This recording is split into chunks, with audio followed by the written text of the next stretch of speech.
What's the craziest way a stranger changed the course of your day? It was a Tuesday. Not that Tuesdays are particularly memorable, but this one became the hinge on which my whole life swung. That morning, I boarded the 8:10 bus like always, earbuds in, coffee in hand, one foot still half asleep. I sat in my usual spot, third row from the back, window seat. It was the same route, same tired passengers, same distant gray sky outside the foggy glass. Nothing unusual, nothing new, until she got on. I didn't notice her at first. My head was tilted against the window, and the bus was only half full. But then she sat down, not just near me, but right next to me.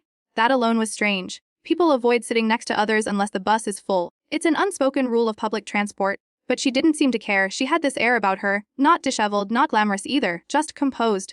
Maybe mid-30s, maybe younger. It was hard to tell. Her hair was dark and braided neatly down one side. Her coat looked old but well kept, and she wore these striking red gloves that looked handmade. She smelled faintly of cinnamon. I glanced at her, then back out the window, trying to give the universal, "Please don't talk to me" signal. But she just smiled. Like she knew something I didn't, like she'd been waiting for me. "You look like someone who's about to be late," she said. Her voice was calm. No sarcasm. Just a gentle observation. I blinked.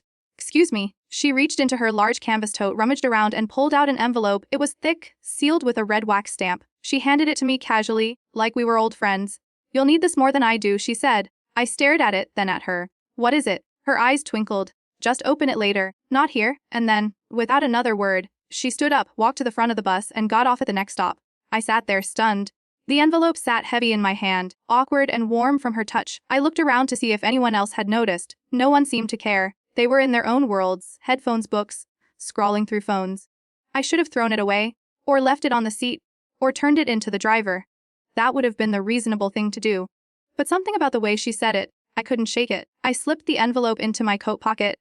That day, I didn't get off at my usual stop. I didn't go to the office. My inbox would pile up, but I couldn't bring myself to care. Something was pulling at me. A string had been tied around my morning and tugged in a new direction. I got off the bus 3 stops later, somewhere unfamiliar, with a jitter in my chest and a burning curiosity I hadn't felt in years.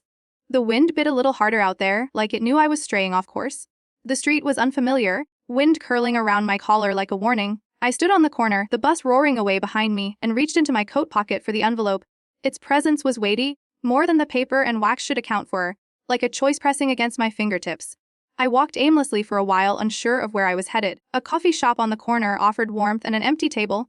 I slid inside, ordered something I didn't need, and settled into the booth by the window.